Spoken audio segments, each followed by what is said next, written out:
پہلے رسالت کی 2 کڑیاں تھیں، رسول ملک، رسول بشر.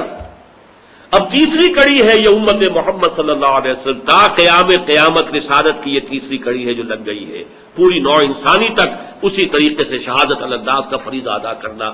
چنانچہ اسی آیت میں آخر میں آ گیا لِیَکُونَ الرَّسُولُ شَهِیدًا عَلَیکُمْ وَتَکُونُوا شُهَدَاءَ عَلَى النَّاسِ.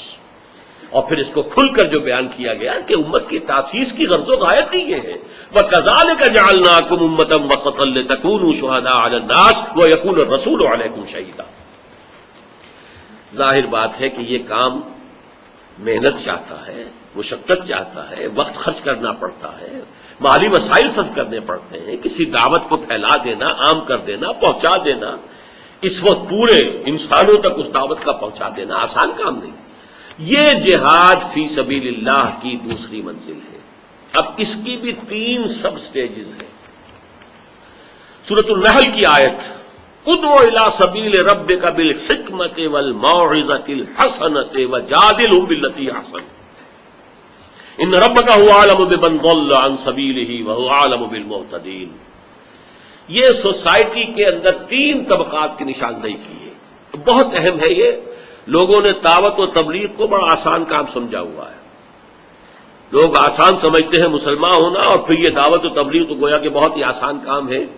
تقریر کی، ادھر ادھر کی باتیں کی، اور کچھ قصے کہانیاں، وما علینا الا البلاغ، گویا کہ بس ہم نے اپنی ذمہ داری جو ہے وہ بلاغ کی، وہ ہم نے ادا کر دی. یہ بلاغ و تبلیغ جو ہے اس کے تقاضوں میں سر فہرست ہے دعوت بالحکمہ، حکمت کے ساتھ، دانائی کے ساتھ. اب دانائی کو بھی عام طور لوگوں نے سمجھا ہے حکمت عملی، یعنی حکمت تبلیغ جسے کہتے ہیں. اگر آدمی کو دیکھو، آدمی کی نفسیات کو دیکھو، مناسب وقت تلاش کرو، یہ اپنی جگہ ہے، اس کی نفی نہیں. اصل شے جو یہاں پر ہے وہ موعظۃ الحسنہ کے مقابلے میں آ رہا ہے بالحکمہ، دلیل کے ساتھ، برہان کے ساتھ، آرگیومنٹس کے ساتھ. اس لیے کہ جب قرآن اپنے مخالفین سے مانگتا ہے قل ہاتوا برہانکم ان کنتم صادقین، تو مخالفین کو بھی حق حاصل ہے کہ وہ مانگے کہ برہان لاؤ، دلیل لاؤ، ہمارے اعتراضات کا جواب دو، ان کا توڑ فراہم کرو. اس حوالے سے نوٹ کر لیجئے انسانی معاشرے کے اندر جیسے کہ ایک انسان کے جسم میں یہ دماغ جو ہے چھوٹی سی چیز ہے، آدھا سیر کا ہوگا، کتنا ہوگا، سیر بھر کا ہوگا میکسیمم. 2 من کے وزن کو کنٹرول کرتا، پورا جسم اس کے کنٹرول میں ہے. ہاتھ چل سکتے ہیں، ہاتھ جو ہے وہ کسی شے کو پکڑ سکتے ہیں، کس شے کو پکڑے کس کو نہ پکڑے اس کا فیصلہ یہاں ہوتا.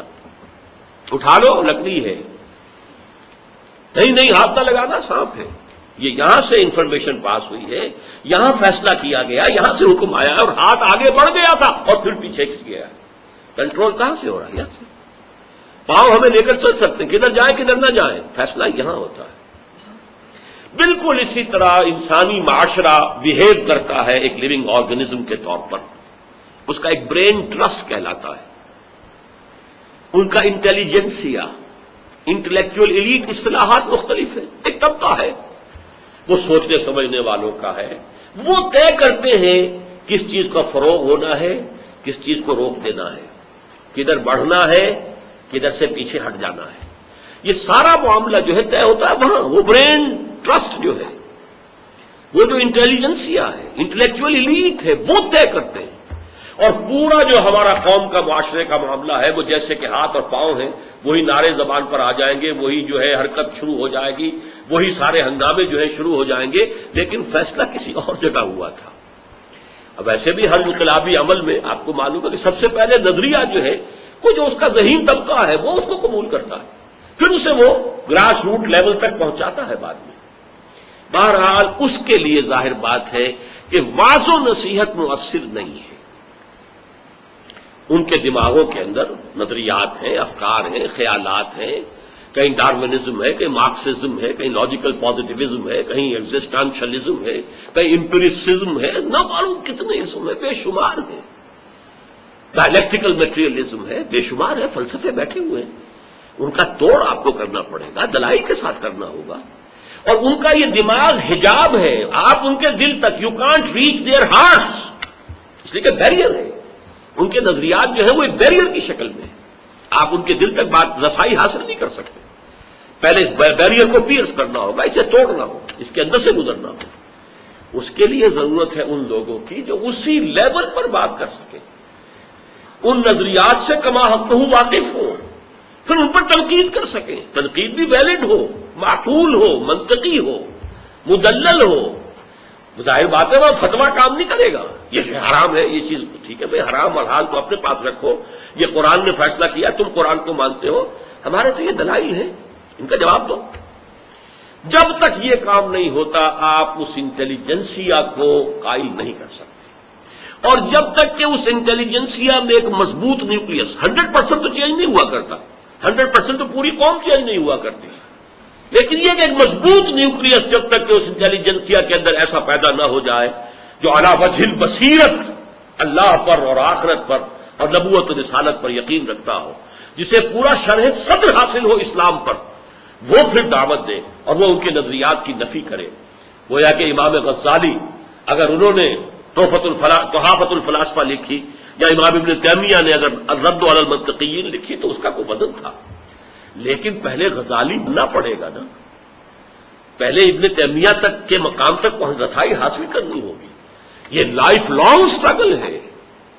دنیا کے جو بڑے شاندار کیریئرز ہیں، تنخواہیں مل رہی ہیں، یہ مراعات حاصل ہوتی ہیں، ان سب کو چھوڑ کر فکر انسانی کا تجزیہ، فکر انسانی کی تاریخ کا جائزہ، موجودہ فکر کا صغرا کبرا، اس کے اندر کہاں خرابی پیدا ہوئی ہے، ٹیڑھ کہاں آئی ہے۔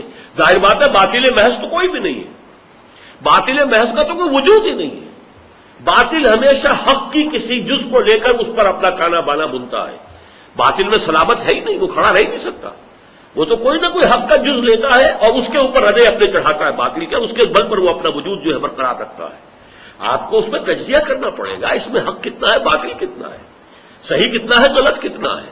علی وجہ البصیرت، جس کو کہ حضور نے فرمایا، بلکہ حضور سے اللہ نے فرمایا، قل ھذہ سبیلی ادعو الی اللہ علی بصیرۃ انا ومن اتبعنی۔ اے نبی کہہ دیجئے لوگوں یہ میرا راستہ ہے، میں اللہ کی طرف بلا رہا ہوں، لیکن میں اندھیرے میں ٹامک کوئیا نہیں مار رہا ہوں۔ علی وجہ البصیرت، یہ علی وجہ البصیرت ایمان حاصل کرنا کوئی آسان کام تو نہیں۔ پھر اس بصیرت، اس کی روشنی میں پھر ان تمام علوم اور افکار کا تجزیہ کرنا آسان کام تو نہیں۔ جیسا کہ میں نے عرض کیا، لائف لانگ پروسیس ہے، اپنے آپ کو لگا دینا پڑے گا، کھپا دینا پڑے گا۔ ویسے بھی دنیاوی مثالیں بھی ہمارے سامنے ہیں۔ جب مارکس کتاب لکھ رہا تھا داس کیپیٹل، تو اسے فاقے آ رہے تھے۔ کریٹو ورک دنیا میں ہوا ہے تو فاقوں کے ساتھ ہوا ہے، یہ نہیں ہے یہ جو بڑے اعلیٰ ریسرچ ادارے ہوتے ہیں، تنخواہیں مل رہی ہیں، تو وہاں کوئی کریٹو ورک نہیں ہوا کرتا، تحقیقی کام ہو جاتے ہیں۔ کوئی پرانا مخطوطہ لیا اور اس کی ایڈیٹنگ کر دی، اور اس کا جو ہے وہ کچھ جو احادیث آ گئی تھی وہ تخریج کر دی، ڈاکٹریٹ لے لی، اللہ خیر چلنا۔ کریٹو ورک، تخلیقی کام تو فاقے کر کے ہوئے، دنیا میں جہاں بھی ہوئے اسی طریقے سے ہوئے۔ یہ ہے اس کی بلند ترین منزل، ادعو الی سبیل ربک بالحکمہ۔ لیکن اس کے بعد نمبر 2 ہے عوام الناس۔ ان عوام الناس جن کے ذہن جو ہے خالی سلیٹس کے مانند ہیں، کلین سلیٹس، آپ جو چاہیں لکھ دیں، ان کے دماغوں میں کوئی خناس نہیں، انہیں پتہ ہی نہیں ڈارون کس بلا کا نام ہے، اور یہ کہ فرائڈ کس چڑیا کا نام تھا، اور مارکس جو ہے وہ کس بلا کا، انہیں کچھ پتہ نہیں۔ ان کے لیے تو یہ ہے کہ از دل خیزت بر دل خیزت، جو بات آپ کہیں گے اگر آپ کے دل سے نکلی ہے، دل سے نکلی ہو، صرف آپ کے دماغ سے نہ نکلی ہو، دل سے نکلی، اگر وہ آپ کے دل سے نکلی ہوئی بات ہے، چاہے ٹوٹی پھوٹی زبان میں ہو، چاہے آپ اس کے اندر جو ہے کوئی مرصع اور مسجع زبان استعمال نہ کر سکے، کوئی بات نہیں، دل سے ہو، خلوص کے ساتھ وہ دل سے بات نکلے، دل پر جا اترے گی۔ از دل خیزت بر دل ریزت۔ اس کے لیے دوسرا تقاضا پھر یہ ہے کہ جو آپ جس چیز کی دعوت دے رہے خود اس کا ایک نمونہ ہوں۔ وَمَنْ أَحْسَنُ قَوْلًا مِّمَّنْ دَعَا إِلَى اللَّهِ وَعَمِلَ صَالِحًا